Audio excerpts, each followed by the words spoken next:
नमस्कार, मैं हूं AK कश्यप और आज इस वीडियो में बात करने जा रहे हैं कि जिस तरीके से बिहार में शिक्षक स्थानांतरण का विषय पे मामला क्या फंस सकता है, क्या शिक्षक स्थानांतरण, क्या महिला के अंतर जिला स्थानांतरण की क्या राह है, फिर से उसी तरीके से निराशा हाथ लगेगा जैसे पहले वाले स्थानांतरण में महिला शिक्षिकाओं को अंतर जिला स्थानांतरण में निराशा हाथ लगा था। क्या पुरुष शिक्षक भी अंतर जिला स्थानांतरण से वंचित रह जाएंगे? क्या इन्हीं सब विषयों पर इस वीडियो में हम चर्चा करने जा रहे हैं। छात्र शिक्षक अनुपात में बहुत से बिहार के ऐसे जिले हैं जहां पे चर्चाएं चल रहे हैं कि बहुत से जिलों में छात्र के अनुपात में कई बड़ी संख्या में शिक्षक पहले ही से पदस्थापित है। अब इसको लेकर आपके मन में काफ़ी सारा दुविधा है और यहाँ पे विभाग इस विषय को क्या कर रहा है, इस विषय को इस वीडियो में समझेंगे। बिहार में शिक्षक स्थानांतरण के विषय पे इस वीडियो में हम उन महत्वपूर्ण बातों पे चर्चा करने जा रहे हैं और इस वीडियो के माध्यम से हम उन महत्वपूर्ण बातों पे फोकस करना चाह रहे हैं जो ये सरकार के लिए ज़रूरी है कि किस तरीके से स्थानांतरण प्रक्रिया में जो अंतर जिला स्थानांतरण है महिला या पुरुष शिक्षक शिक्षिकाओं का, वो कैसे सुचारू रूप से क्रियान्वित हो सकता है। तो जरूर इस वीडियो को आप लास्ट तक देखिएगा। नए जुड़े हैं तो चैनल को जरूर सब्सक्राइब करके बेल आइकन को दबा दीजिएगा। वीडियो अच्छा लगेगा तो लाइक शेयर जरूर कीजिएगा। अगर कोई सुझाव होगा तो आप कमेंट में लिखिएगा। इस विषय को हम सबसे पहले रेशनलाइजेशन के मुद्दे पे बात करेंगे इस वीडियो में। रेशनलाइजेशन का मुद्दा जो आपके स्थानांतरण के मुद्दों में यहाँ पे जब बात करेंगे तो 6ठे नंबर पॉइंट पे था कि समायोजन या समानुपातिकरण के आधार पे शिक्षकों का स्थानांतरण होगा और इसमें सबसे बड़ा जो बेसिक फंडा है कि कितने छात्र पे कितने शिक्षक हैं, ये क्लास 1 से लेकर क्लास 12 तक के बीच के विद्यालयों में ये समायोजन और समानुपातिकरण के विषय पर चर्चा किया जा रहा है। आखिर ये जो समायोजन और समानुपातिकरण में छात्र के अनुपात में शिक्षकों की संख्या ज़्यादा हो गए जिन जिलों में, आखिर ये क्यों हुआ, कैसे हुआ, ये कौन ऐसे लोग थे जो छात्र के अनुपात में शिक्षकों को ज़्यादा वहाँ पे पदस्थापित कर दिए? क्या पहले इस आंकड़ों का गणना नहीं किया गया था? क्या इस आंकड़ों के खेल में शिक्षक क्या इसमें किस प्रकार की भूमिका में थे? शिक्षक तो किसी प्रकार की भूमिका में नहीं थे। आखिर यहाँ पे उन सारे बातों को किस तरीके से ऐसे संचालित कर दिया गया कि जहाँ पे पटना जिले की चर्चाएँ चल रहे हैं कि पटना जिला में चर्चाएँ चल रही, खास करके दक्षिण बिहार के जो जिले हैं उनकी चर्चाएं हैं कि यहाँ पे जो सीट जो है वो खाली नहीं है। जहानाबाद की बात करें, गया जिला की बात करें, पटना जिला की बात करें, अगर भोजपुर की बात करें या जो उत्तर प्रदेश से जो सीमावर्ती जो जिले लगते हैं उनकी बात करें तो ऐसा माना जा रहा है कि उन जिलों में सीट जो है यानी स्थानांतरण जो है, खास करके जो ऐच्छिक स्थानांतरण जिसे समान स्थानांतरण में रखा गया है, कठिन है। आखिर ये कठिनाइयों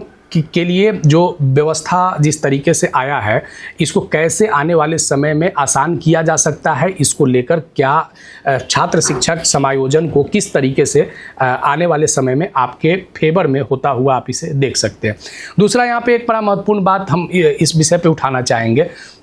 कि जो म्यूचुअल स्थानांतरण है ये प्रक्रिया को ओपन कर देना चाहिए। इसलिए ओपन कर देना चाहिए क्योंकि जो भी आप देख रहे हैं यहाँ पे 1 से लेकर 7 नंबर पॉइंट तक, इसमें म्यूचुअल स्थानांतरण पे हम इसलिए ज़्यादा फोकस कर रहे हैं क्योंकि बहुत से बड़ी संख्या में बीपीएससी से पॉइंट शिक्षक TRE 1, 2 या 3 या विशिष्ट शिक्षक हैं, वो लोग एक बड़े समूह में आज सोशल मीडिया पे जुड़े हुए हैं, बहुत से ऐसे जगहों पर जुड़े हुए हैं जो एक लंबे समय से विगत 1 वर्षों से म्यूचुअल स्थानांतरण पार्टनर को लोग ढूंढ रहे हैं और एक दूसरे के साथ स्थानांतरण म्यूचुअल करने के लिए मन भी बनाए हुए हैं। लेकिन यहाँ पे दिक्कत समस्या क्या क्रिएट हो रहा है? समस्या ये हो रहा है कि ओपन ई शिक्षा कोष पे पोर्टल हो तब ना, अब ई शिक्षा कोष पे म्यूचुअल स्थानांतरण का पोर्टल ही नहीं ओपन हो रहा है। अब क्या स्थिति है कि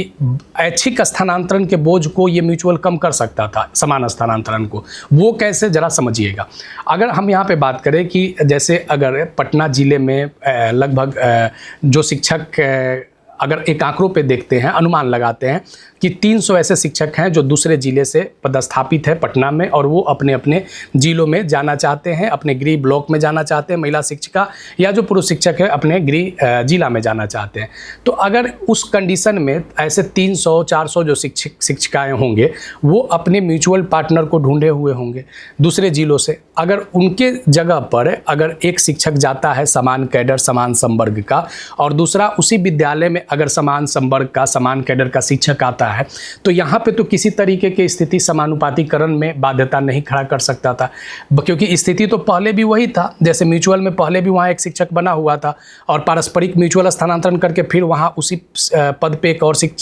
उसी शिक्षक के स्थानांतरण के बाद दूसरे शिक्षक आ जाएंगे। तो यहाँ पे किसी भी प्रकार के छात्र शिक्षक अनुपात को भी बोझ नहीं होगा। स्थानांतरण की प्रक्रिया में जैसे हमने जो चर्चा किया कि बड़ी संख्या में शिक्षक म्यूचुअल स्थानांतरण में स्थानांतरित हो सकते हैं, ये बात इसलिए हम कह रहे हैं क्योंकि आप जब जो ट्रांसफ़र के जो बहुत सारे फेसबुक पे या जो अन्य जो इलेक्ट्रॉनिक्स माध्यम हैं या जो अलग अलग जो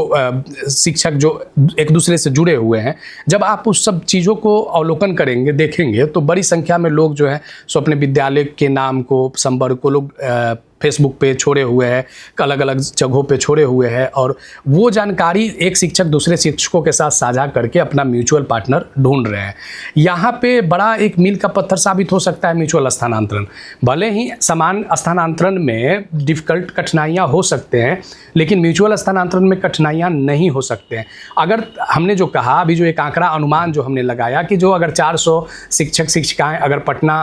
से अगर निकल के दूसरे अपने अपने ज़िले में जाना चाहते हैं, तो 400 तो शिक्षक शिक्षिकाएं जो ऐच्छिक स्थानांतरण, समान स्थानांतरण का भाग बन सकते थे, वो म्यूचुअल में ही अपने जगह पे आ जाएंगे। तो एक बहुत बड़ा जो बर्डन है विभाग पे, ये कम हो सकता है, क्योंकि अब जब एक बार म्यूचुअल वो ले लेंगे और ख़ास करके अपने नज़दीक वाले विद्यालय में या गृह जिला के अंतर्गत जब आ जाएंगे, तब फिर वो सोचेंगे कि नहीं, चलो जब एक समान स्थानांतरण में जब हम इस प्रक्रिया के भाग अब जिले के अंदर नहीं बन सकते हैं, या जब हमें एक अच्छा विद्यालय में म्यूचुअल ट्रांसफ़र हो ही चुका है, तो क्यों इसका भाग बने। तो यहाँ पे एक बड़ा संख्या जो है शिक्षकों का, वो समान स्थानांतरण में अब आवेदन करने से ही रुक जाता, जो एक बहुत बड़ा समानुपातिकरण में भी बिना बोझ बने हुए समान स्थानांतरण को भी एक अलग राह दे सकता था। इस विषय को हम म्यूचुअल को इसलिए ज़्यादा फेवर में चर्चा करते हैं क्योंकि म्यूचुअल में पिछले बार जो प्रिंट मीडिया में भी ये बातें चले थे कि लगभग 1 महीने में 20,000 के आसपास में लोगों ने म्यूचुअल स्थानांतरण के विकल्प को स्वीकार किया था। तो एक 20,000 लोगों का जो बोझ जो था पिछले बार वाले म्यूचुअल स्थानांतरण में, वो तो एक शिक्षक दूसरे शिक्षक के साथ दायित्वों का निर्वहन करके लोग ढूंढा और म्यूचुअल स्थानांतरण को इस शिक्षा कोष के पोर्टल पे उन लोगों ने अप्लाई किया। इस बार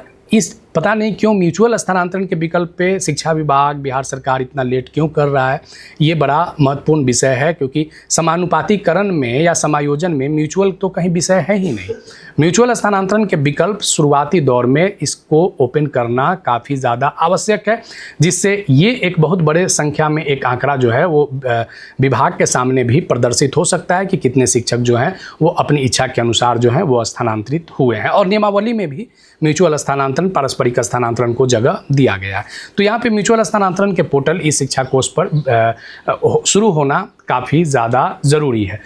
तो अगर आप म्यूचुअल स्थानांतरण के पक्ष में हैं या समान स्थानांतरण के भी पक्ष में हैं, तो ज़रूर आप कमेंट में लिखिएगा कि क्या सच में म्यूचुअल स्थानांतरण जो है वो एक शिक्षक अन्य शिक्षक स्थानांतरण के राह को क्या आसान कर सकता है। वीडियो अच्छा लगा है तो ज़रूर लाइक शेयर कीजिएगा, कोई सुझाव होगा तो कमेंट में लिखिएगा। मिलेंगे हम आगे नेक्स्ट वीडियो में, सब्सक्राइब करके बेल आइकन को ज़रूर दबा दीजिएगा। मिलेंगे आगे नेक्स्ट वीडियो नेक्स्ट टॉपिक में। धन्यवाद।